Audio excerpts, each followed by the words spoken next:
Carshalton, in the London Borough of Sutton, is a great part of the world. And at its heart is the local pride and joy, the River Wandle. I'm Bobby Dean, MP for Carshalton and Wallington, and I live right next to the river.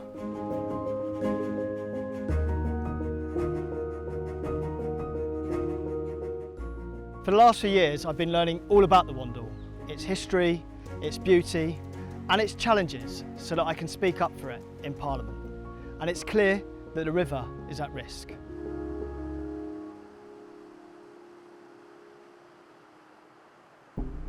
The river recently had its good quality rating downgraded, meaning there are no longer any healthy rivers in London. Oh wow! Residents have spotted raw sewage overflowing straight into the waterway. No, this ain't right. And a massive diesel spill caused an environmental disaster along the river's banks. So to understand what's going on and how we can all help, we need to go back to the start.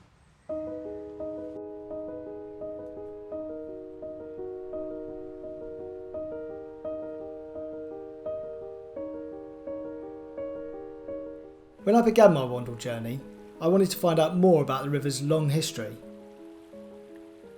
Hello John, good to see you. So I'm meeting local river guide, John Hawkes, who has been walking the Wandle for over 35 years.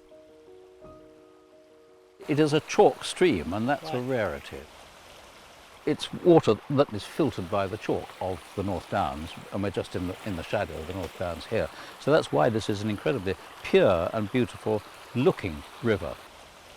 Wonderful in its time for fish, wonderful for habitat and livestock. There are 200 chalk streams in the world, and that is all, and nearly all of them are in England. So, and we're lucky to have one here. Well, we've got it running straight through the lifeblood, if you like, of Carshalton.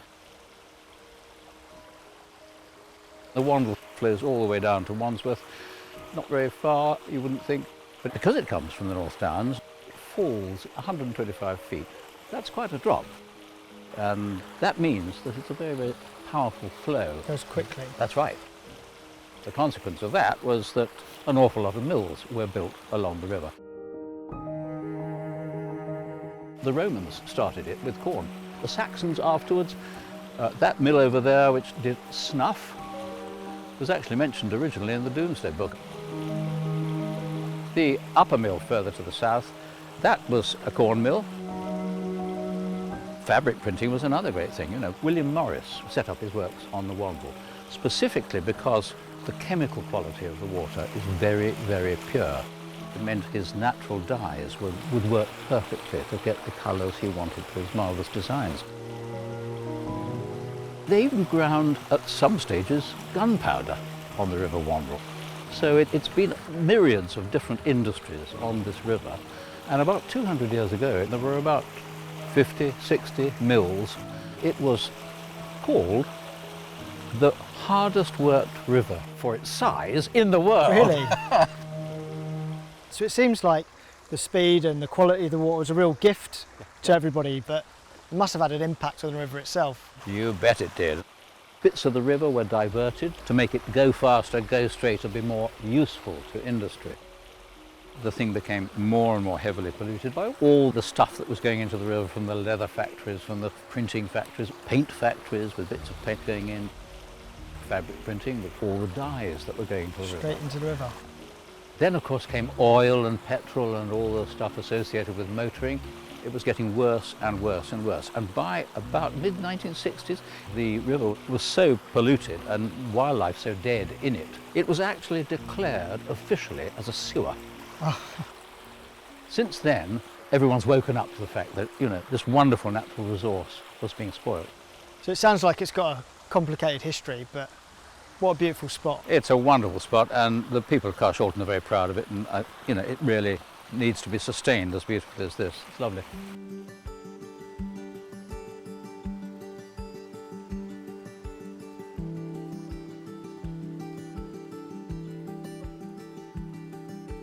The mills are pretty much all gone now. Those that remain have been converted into flats or offices. But their legacy is plain to see. The river now runs straight and is quite deep, meaning it's disrupted all of its natural processes. It's not great for flood management, and it's not great for the wildlife either. So, over the past few years, Sutton Council have been working with environmental organisations like the South East Rivers Trust to restore sections of the river. At Richmond Green in Beddington, overgrown banks are being carefully managed to let light in. Along the sides, wooden boards are to come out to help restore the river profile to a gentle slope, allowing plants to take root. New habitat areas and natural wood deflectors will pinch the channel, increasing the river flow to move and clean the gravel bed. The work being done here at Richmond Green has resulted in more wildlife, more plants. It just feels more natural, more like the river used to be, and more like the river could be again.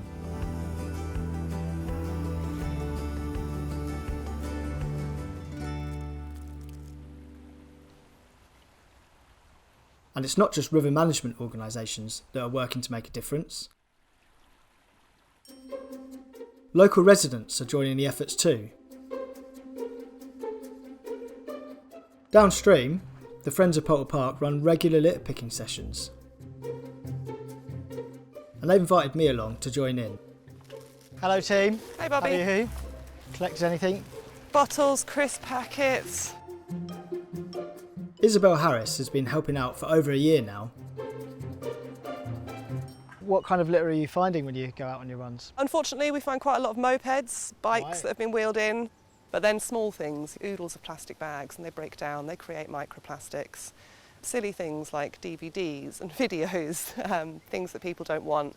Sometimes we find some trade waste from fly tipping with paint cans and carpets and bits from builds. So we pull it out of the bushes and we then let the local binmen know and they come and take it away for us. And what's the strangest thing you've come across? Probably a bath. A bath? A bath. How did you get the bath out? There was a carpet found that day as well, so we put the bath on the carpet and a couple of us dragged the carpet out of the bushes. Good effort. So, what do you find some of the benefits are of being around all this nature? Being outdoors gives you a sense of well-being. I enjoy coming down here and hearing the birds. I love the fact that even though I'm in London, I can come here and hear a plethora of different species. I found a stag beetle earlier on this year with my daughter. That was really lovely. The sound of the river running is a really lovely spot. Water definitely makes me feel much better. You must feel pretty good after you've cleaned up and seen the progress you've made. When you scan over and you see the rubbish and then you go back and you see that it's clear, I enjoy that more. I know that other people are going to enjoy that more. And litter attracts litter, so if it's not there, people are less inclined to put more down. The team have pulled loads out of the banks. But the river itself needs some TLC. And that means getting in.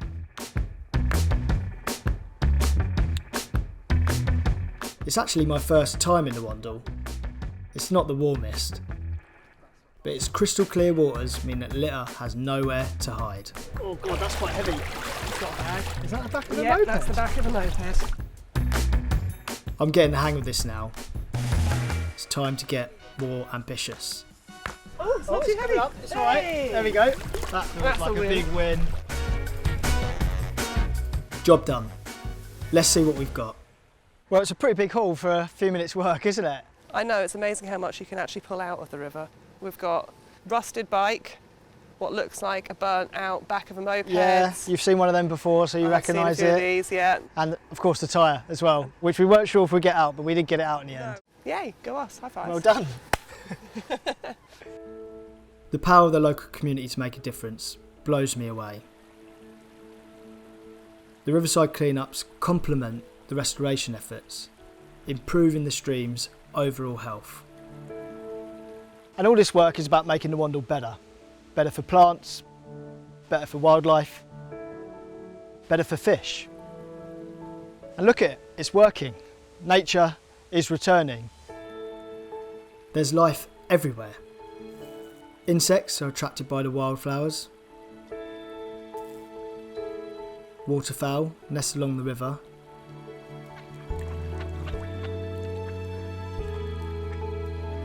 Grey herons and egrets stalk the banks. They're on the hunt for fish, which are coming back to the waters in greater numbers. And that means someone else is returning too.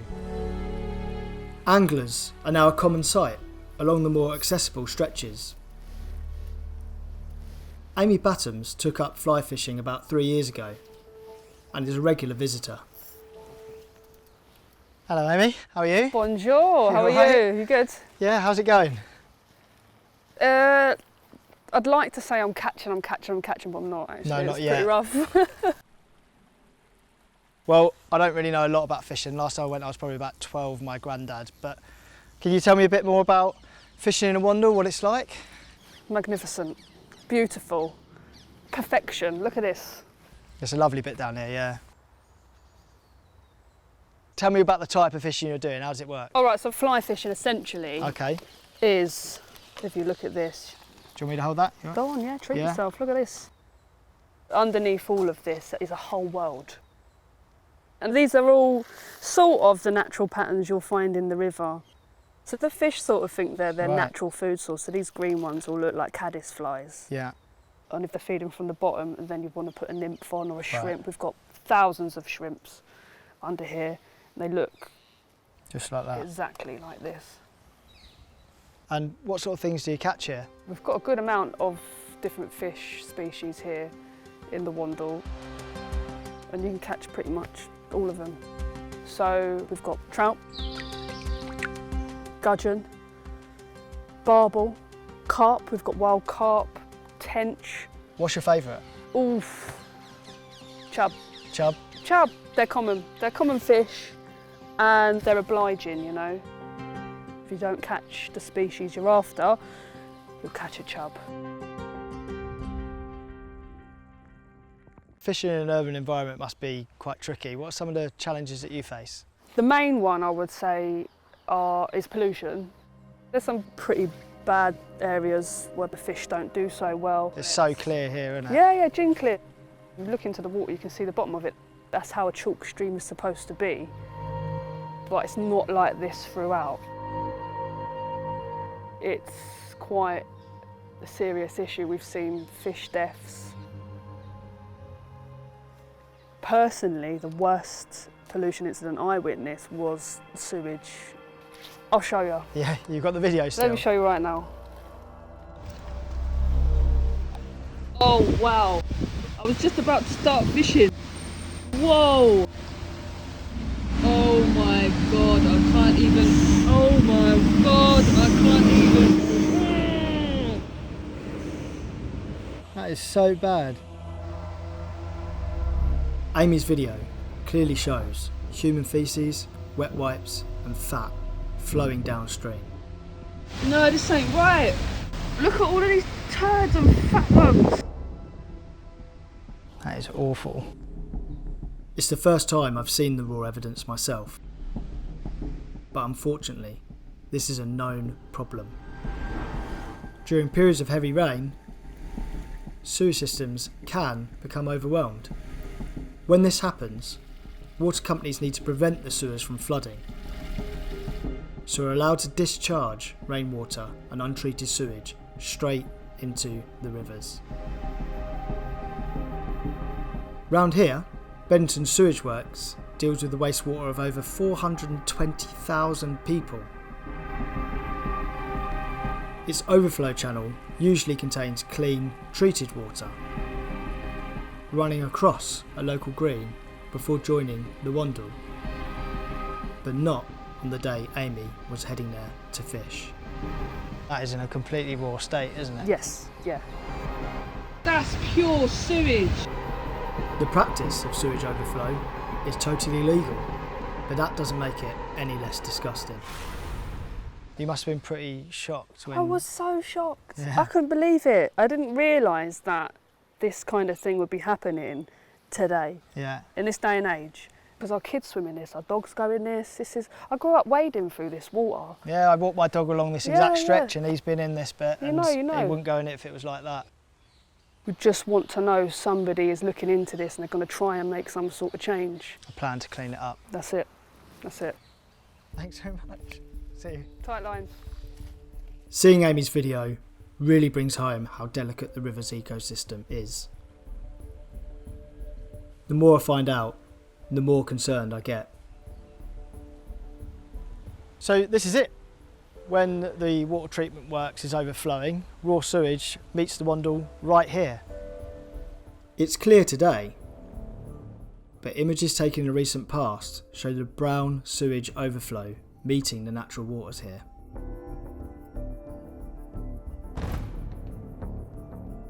It's not just a local issue. This is happening all over the UK. In 2024, water companies discharged sewage into rivers and seas for over 3.6 million hours, an average of over 1,200 times per day. I just can't really believe that in this day and age we still allow this sort of thing to happen to our river. It's so obvious that this isn't okay, but there's no upgrade work plan for our area until 2035.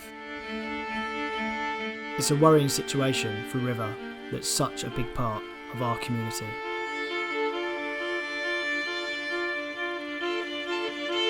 One year later, it was time to get my waders back on and head downstream. I met up with Dr. Jack Hogan of the South East Rivers Trust to find out about the restoration projects that they've been working on. In a natural system, the whole catchment is woodland, wetland, farmland, whatever that would be. That holds water. When it rains, that holds water back. Whereas here, we've just got concrete, tarmac. Yeah. When it rains here, within, 45 minutes, the river's rushed up. It acts like a spate river, like a mountain river, rather than a kind of natural chalk stream. The South East Rivers Trust have been taking action to improve this section of the river. We put these deflectors in, so now the river's going side to side. Feet now, you can feel it's gravels, right? Yeah. And they're quite loose, quite clean. Then you get this strip of sand. You know, it weighs less than the gravels, but more than the stuff's there. So the river's got a bit more power where it comes around the deflector here. So they get deposited here. And then where the stream's got no power at all, you get all of this really fine matter. You know, if you pick that up, it's silt, it's loose and slushy. The changes are already making a difference. Flat sheet. And all this has come up in the last year or two? So yeah, this is, probably been, I think the first berm that he built is the one at the end there, and that was about 2 years ago. So all of this has been in that, has happened in that time. Because it feels completely different underfoot now, doesn't it? Yeah, totally different underfoot. I mean, you can see there's a little bit of gravel here, just at the point of this deflector. The pinch point, Yeah, that pinch point where you've got that energy and, it's making a bit of a hole. But you can see, it gives you some idea of just how kind of gutted the river was once. You can see if I pick up the gravels here, they're clean gravels. They haven't got all that silt and otherwise in it. And that's the product of that. Literally that point where that flow's coming round is doing this to the bed. So, I mean, you can put your toe in this, you can get your toe right down into it. There's no sediment coming up, it's just gravel. Old weirs left behind by industry also cause problems. It's not, weirs don't just block fish, they also block sediment. And in natural systems, sediment gets transported, from the headwaters down towards the sea. Right, but when you get those barriers in rivers, they stop that natural process, that natural movement. Quite often, weirs, can have a negative impact for flood risk, not least because in an urban area, if you've got a structure holding loads of water up, you create flood risk all upstream of that weir in the immediate area around it. When the river gets high, it floods the parks, right? It's always done that. You would think that if we could find a way to work with that space around the river to slow up that flow and make more space for water, that would be in a more secure position in terms of flood risk and also more resilient in the face of climate change. And what you've also shown today is you can recognise the difference between healthy bits and unhealthy bits. So even if we don't need to know what the original pathway of the river was, we can still create a pathway that's healthier for it today. Yeah. Given all the damage that we've done, we'll never erase all that damage, Bobby. That time is gone. We're talking thousands of years of modification. But we've got a much better understanding now than our ancestors about how natural process works, how rivers want to work. It sounds like what you're saying, that with the right amount of work, There doesn't have to be a trade-off between the health of the river and what people want. We can actually make both work if we come up with the right natural solutions. You know, 1 million people, something like that, live within the catchment of the Wandle, right? And it's their river as much as it is anyone else's. Yeah. You know, the Wandle's wonderful, partly because it is a public river. Right. Yeah, there's the idea that, you know, we've got to preserve the heritage of the river, but the heritage of the Wandle, if it's anything, is change.